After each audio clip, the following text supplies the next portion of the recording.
Fest. All right.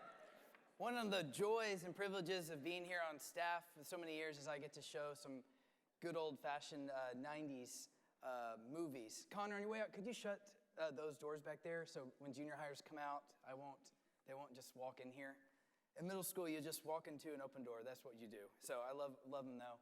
That is the movie Cool Runnings. And so I showed this to also in Great Adventure, when I get to drive the van that always has the DVD player, because it's the one with the trailer attached to it. We get to show old movies. So me and the junior hires in July got to watch all three the Mighty Ducks movies. I showed them, was teaching them.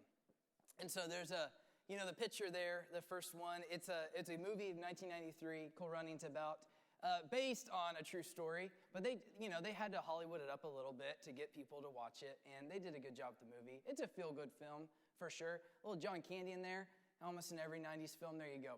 So it's about a story of these Jamaican sprinters, and you're about to get the movie ruined anyway, so here we go. But they are trying to get to the Olympics, and something happens, and they are not able to get into the track part of that. And so they said, you know what, there's a Winter Olympics. We can do something there. And so they made the bobsled team. And so they went there based on a true story, and the movie plays it well. And that was that's their last run. And so you got to see them. It's amazing that they're even in the finals right there. And they make one last run, and they were making a great time. And then the sled was not great. And then you saw they crashed. And we're going to watch, before you go to huddle groups, you'll see what happens after that, of the coach looking at the captain, the steer, or whatever, and he says, I'll see you at the finish line. And they almost made it to the finish line. You saw it. They were on the last kind of straightaway there, and they had their eyes on the finish line, whatever it takes mentality, and they fell. And the race has, as we know it right now, before you get to watch it in about 20 minutes, hope you can take it. Hope you can handle the moment. I know some people are shaking their head, they can't, but I'm sorry, we can't watch the rest right now. There's an order to this. So, man, I'm so glad to be here on the week 2 of this Awakening series. We started last week, of course, and we wanted to do this series in January because it's a new decade, and we asked you a couple questions, and in small groups as well. We said, how do you want to define the next decade of your life, or at least the next year? How do you want the next 10 years to go? And we looked at that. Why awakening? Well, because some of us may be sleeping through this life. We may be hitting the snooze on the Holy Spirit. We may be on the sidelines, out of the game, not really participating. Saved, sure. Thank you. But the next 20 years are about me, God. I can wake up, I can start living for Christ when I'm older. I don't need to start now. Maybe that's our mentality, if you're really honest. Maybe you're arriving here last week and this week, and you're still at that place. Yes, Keats, okay, that's me. If we were to write our names down, a little label, yes, no work, putting no work into my relationship with God, that's me. Sort of ashamed about it. Don't go telling everyone about it. But it's fun, coming to Elevate's great. You get to make some friends, and I love that you're here. I just want more for you, and I just want to challenge you. That's why I'm here. And so some of you still need an awakening. You need to wake up to see what God has right in front of you, what you could be living, how you could be living life right now. I want you to have a clear vision moving forward, to look back when it's 2030, look back at this last decade and say, wow, what a decade, what a time to be alive. Thank you, God. You changed me from the inside out. You used me in so many ways. That's what I want for you. That's my prayer. I'm trying to look ahead and just pray that. And so we wanted to have this 2-week series before we do Peg Fest next week, where you're going to get out your anger and your frustrations through dodgeball. That's great. We have 2 divisions, a girls' division, a guys' division, and in each of those divisions you have also a costume competition. So we have 4 different teams that will win gift cards at the end, so I would definitely make sure and get there for sure. But last week, we looked at waking up our faith in Christ. And tonight we're going to look at what it means to walk out that faith in Christ. We looked at waking up last week. We're going to look at what does it mean to practically walk out our faith in Jesus. What is this life anyway? And you're about to see that it's compared to a race.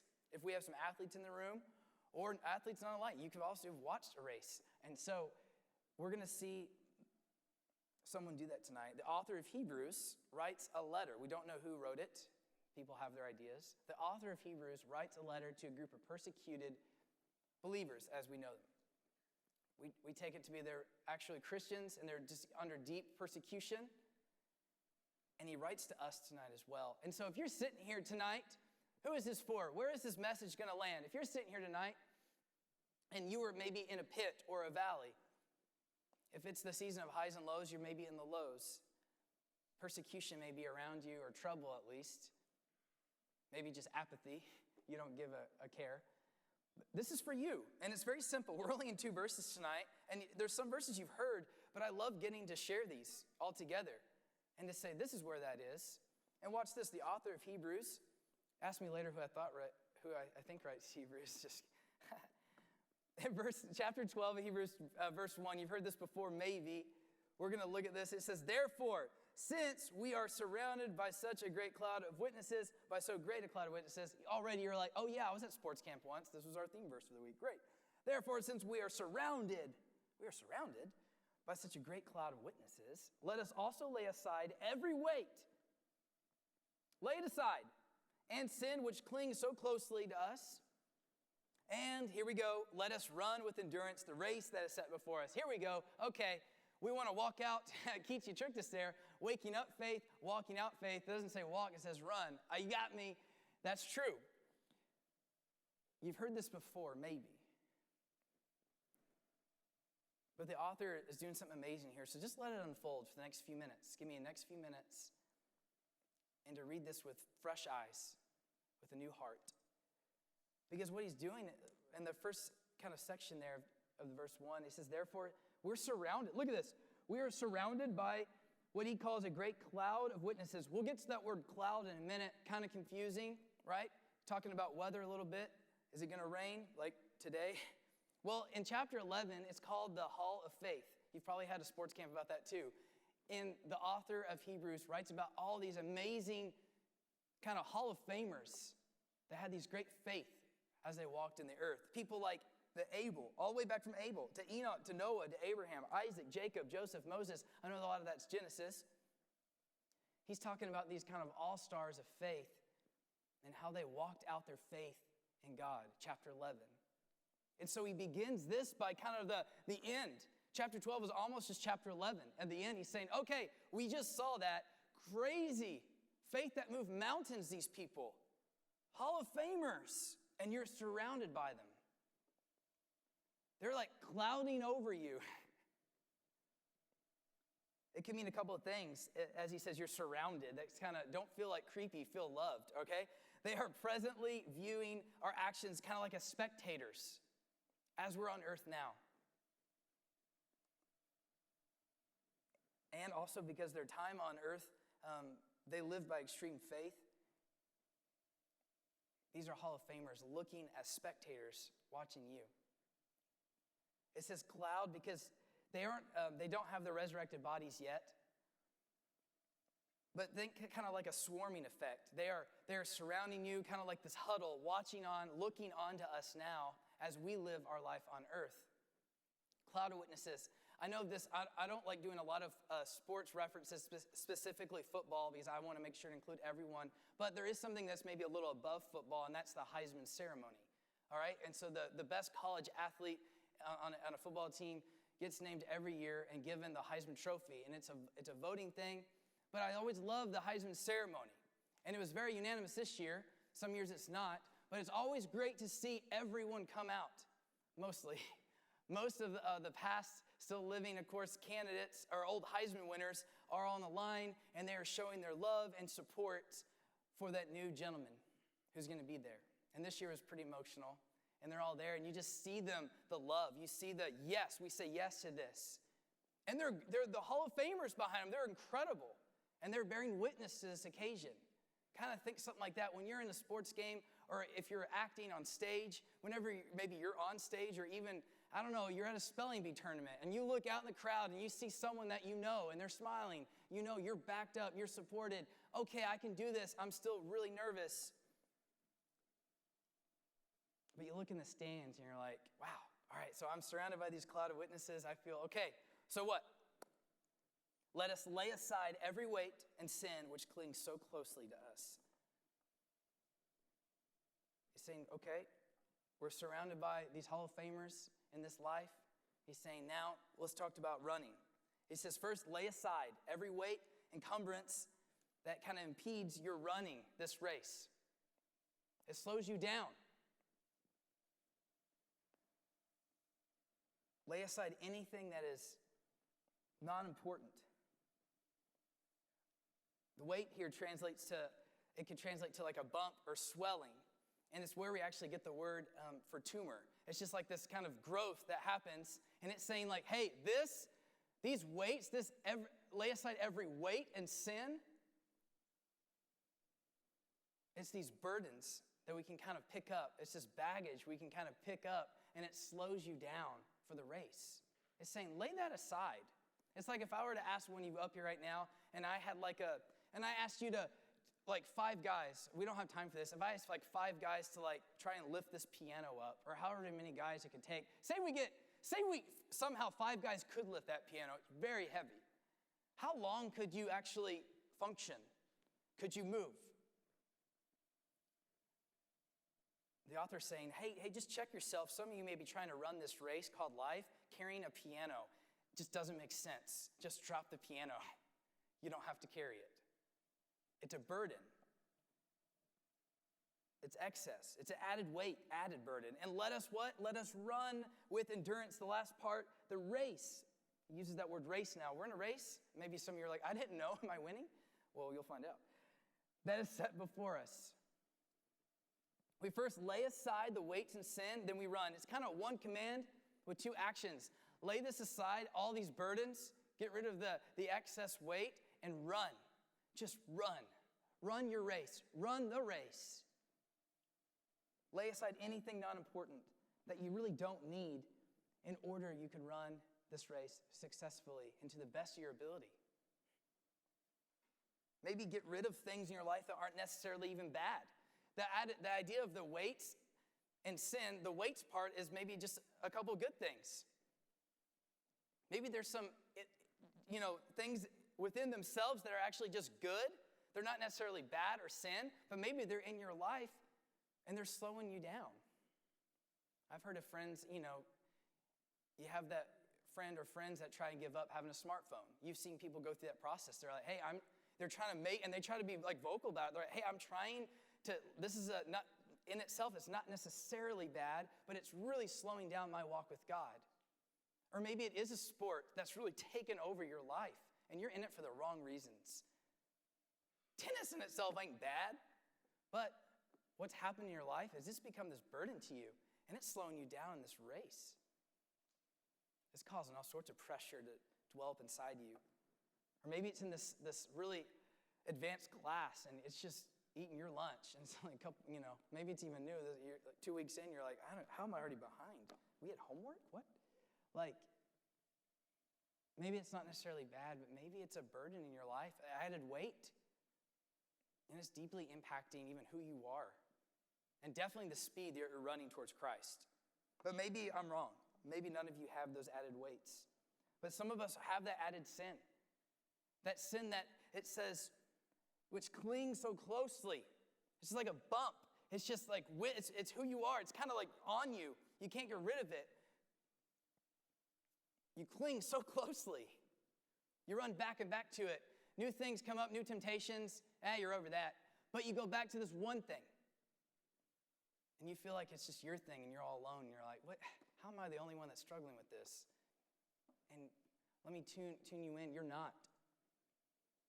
But the enemy wants you to feel that way. He wants to bury you, as we saw last week, and put you on a stretcher and take you outside of town. To kill you, to steal and destroy. To steal all your joy, to bury you in the ground. But there's hope. Because the author here knows you're going to face this. That's why he's writing this.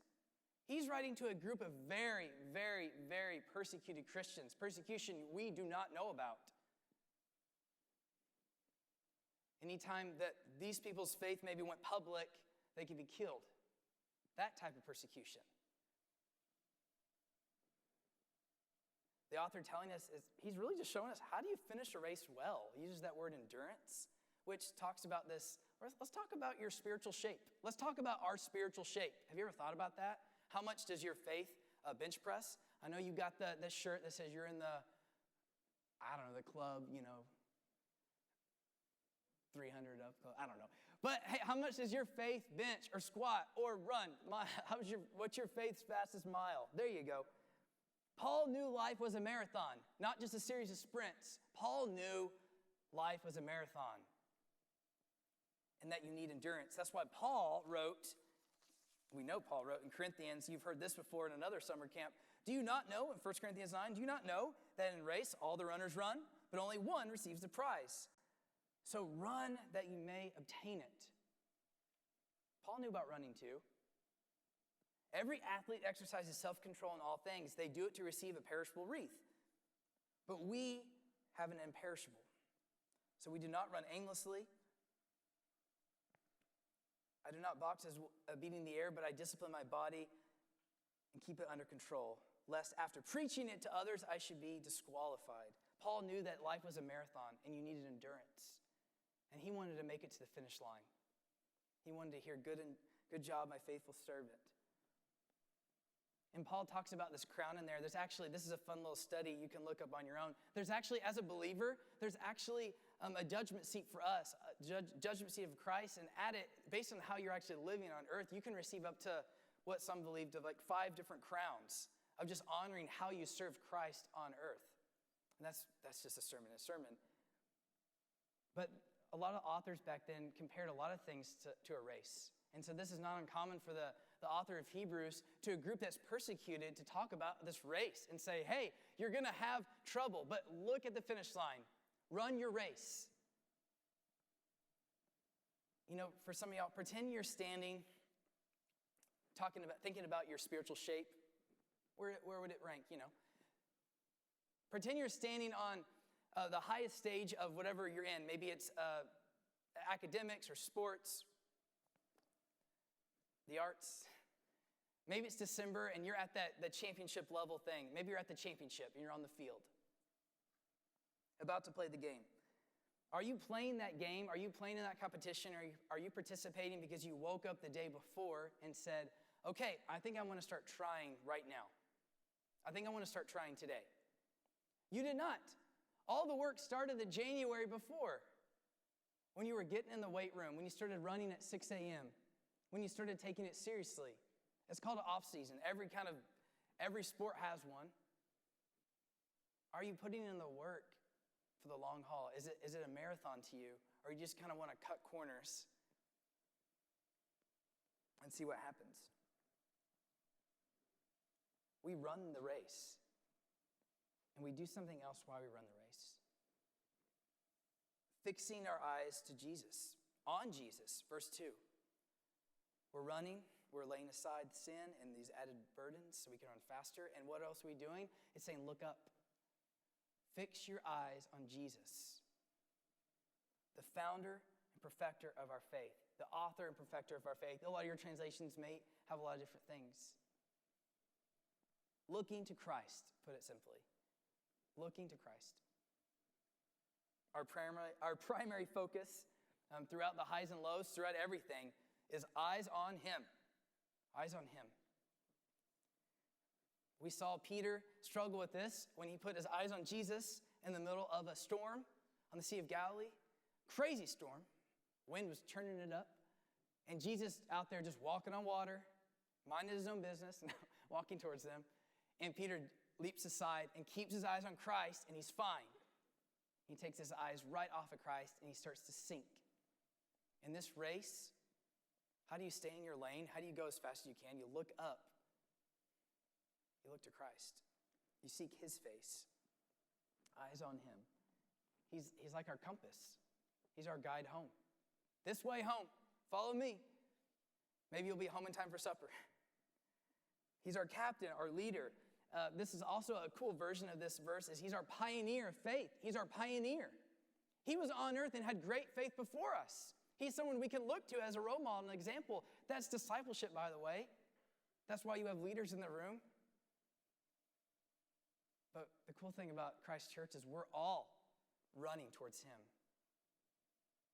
We have that in common. He's our primary model on how to persevere, his example. He's really just a prize. He's our prize. At the end, what makes it paradise is he's hanging on the cross and says, a thief, paradise is with Christ. We're with him. You're our prize. Great. Oh, I get these little crowns. Whatever. Cast them away. I'm casting crowns. All right, I'll just cast them down. You're my prize, Lord. I'm so glad I ran after you my whole life on earth. I want that life for you, a life of just fulfillment. And what did he do for us? The author writes so beautifully in this text, which the cross isn't talked about a ton outside of Pauline epistles in the New Testament. And so this is a really, really cool verse. It talks about the cross.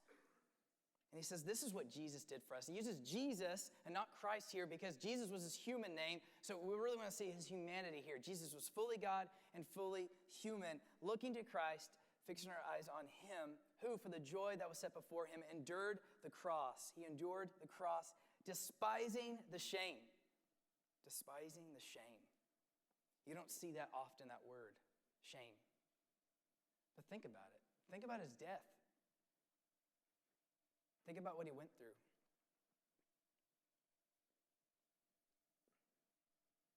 Despite what he could have done, he could have called down armies of angels to come rescue him. But he drank the cup and said yes to the Father's will and said, I'll go to the cross for the sins of the world. I'll do that. It's not going to be easy. And there was many stages of crucifixion that Christ endured for us. And the first they would, at least for the Romans, with a flogging of the victim's back, and they used a whip with little chunks of bone and metal in it. And the number of hits in Jewish law was 39. And during this process, they would rip a lot of the skin off the back, and they would almost just try and cripple the victim. And most of them just died here because of the loss of blood, or they were unconscious. And Jesus faced all that plus so much else. Being mocked the whole time, had his beard plucked out, a crown of thorns placed on his head. They spat at him, yelled things like this, prophesy to us, you Christ. Who is that struck you? And just as prophesied, thousands of years earlier, from a prophet Isaiah, he was oppressed and he was afflicted, yet he opened not his mouth. Like a lamb that is led to slaughter, and like a sheep that before his shears is silent, he opened not his mouth. And Jesus didn't either. He did nothing wrong. But they said, crucify him, crucify him. And so Jesus faithfully took a next step in his race. He carried the cross for us, 100-pound crossbar. When you go to Israel, you can walk a path, they think, many, many different paths. It's a long hike without a 100-pound crossbar over at least two football fields. And he did this all for you and all for love. 7-inch nails driven through his wrists and feet, having to push up constantly to breathe, having gone through everything he just did. On top of that, Jesus did this. And nothing in the world, all of that was nothing compared to God's wrath, which was also falling on Jesus, on his shoulders, on his weakened shoulders. And Jesus willingly did this. That's his race he ran. That's who we're looking at, okay? So you can get through whatever you're getting through. We can do this, not alone. We run our race and we seek his face. And then Jesus breathed his last and gave up his spirit. He died. He really died on the cross. That's important. He really died. But if our story ended with death, we wouldn't even be here. Look where he's at now, the end of our verse. And is seated, that just all happened, and is seated at the right hand of the throne of God. Jesus is now seated in heaven. Incredible. He rose again. We'll celebrate in a couple months in Easter. We celebrate it one Sunday, one day, but you should wake up every morning and the first words to be, yes, thank you for rising from the dead, Jesus. Now I can wake up and have life. Thank you. It really should. if we really got what the resurrection means. He's seated there now. 2 Timothy 4:7, Paul writes again, I fought the good fight, I finished the race, I've kept the faith. Paul knew it. He wanted to finish the race, he wanted to keep the faith. And the author of Hebrews is dead set on us getting that as well. We can run this race with endurance, despite hardship and shame, because we know what's ahead. We know where we're going to end up. We know we're going to be in paradise. We're going to be seated too. Jesus already spiritually sees us as seated in heaven, as Ephesians tells us, but we're physically going to be there one day, forever. Paradise is with Christ, forever. That's the goal, that's the prize. It shouldn't be about anything else. And so when we run with endurance, we're also just watching him. We're looking to him as everything, because he is our everything. And so if you're in a dark place tonight, let the light and love of Christ shine on you. Shine in your darkened tomb to wake you up, oh sleeper. The easiest way to wake someone up, as my mom knew in high school, was to turn on the lights. You hated it. You really hate it. Turn on the lights. And some of you have that game where you go and turn off the lights again and crawl back in bed. And some of you are doing that spiritually too. You're willingly getting up and turning off the lights spiritually. You don't want to do any of this. But it's no accident you're here tonight. Like we talked about last week, the enemy's plan is to bury you and destroy you. But Christ wants to raise you and use you. It's such a better option. And it's for you. It's free. It's grace. All you have to do is say yes. And it's yours. The greatest gift of all. So you can arise from your sleep. You can walk out of that grave. You can leave the grave close behind. We don't need no walking zombies. You leave them behind, and you run the race, and you seek his face.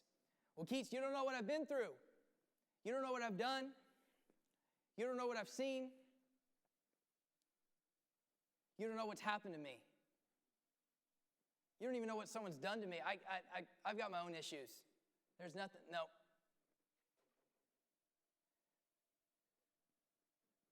Joel 2:25, in the midst of this, Israel at this state of losing everything. This is our God in Joel. I will restore to you the years the swarming locust has eaten away. God can do that to us. That's a truth about God. He can do that to you. He can restore to you those years. He's not afraid of your questions. You saw what Christ did for you. He took that path, and he ran his race, and he finished. And some of you here's the reality before I get to this last slide. Some of you are trying to run before you even use your legs, so you're going to fall flat on your face. And it's a marathon. Remember, it's not this sprint. And there's a process of growing in the faith. That's just honest truth. Maybe it's like if you were to never work out a day in your life, only purposefully eat bad food, and purposefully not drink water but soda, and then wake up on a random day and say, today I will run a 5K. What's going to happen? Unless you're Superman or Superwoman. Y'all, I know that y'all are different at different spiritual paces, and our spiritual shape looks different. So I want you to take the next step with me, okay? Take the next step. Don't take 2 steps, just take the next step. So on the last slide here, I've given you the steps of where you may be. Some of you need to wake up. Got it? Yes. Some of you just need to go back to the gospel and hear that truth and accept this free gift of eternal life. If your soul's thirsty, you can drink, by the way. Some of you need to sit up. What does that mean? Well, maybe it just means come back this next Sunday. This is a very small step. Come back this next Sunday. Stay awake through a service. Put your phone down for the entire service. Try that once. Maybe that's your little step for this awakening. Maybe it's to crawl. Baby steps. As a child that's learning to walk, they get up, but they're always, remember, eyes are on mom or dad, right? They have a shot there. They're walking, and then splat. Some of y'all need to take baby steps. So maybe try opening up God's word outside of Sunday. Reach out to your leader. Take a small step. Crawl a little bit towards Christ. Crawl. He'll take it. And then maybe you're going to get up, your legs are going to get strong. You're going to recall a verse when we say it, you're like, well, yeah, I read that yesterday. And this is what I think of that. Walk, volunteer at Sports World. Be a faithful member in your huddle group. Ask good questions in huddle group. Open up to, invite your leader out to lunch and really tell them something. Or just get to know them. That's mature too. Be open to group. Start trying to have a daily time where you're seeking the Lord. Not because you have to. Finally, run. Maybe you've been walking for years. Time to set a new pace. Say yes to the Lord. Maybe it's time for you to go public with your faith. And sprint. Run your race and seek his face. And finish. If you look towards Christ, your finish line, your prize, you'll get there. Watch what happens to our Jamaican bobsled team. And we'll go a little over just so we can finish the video.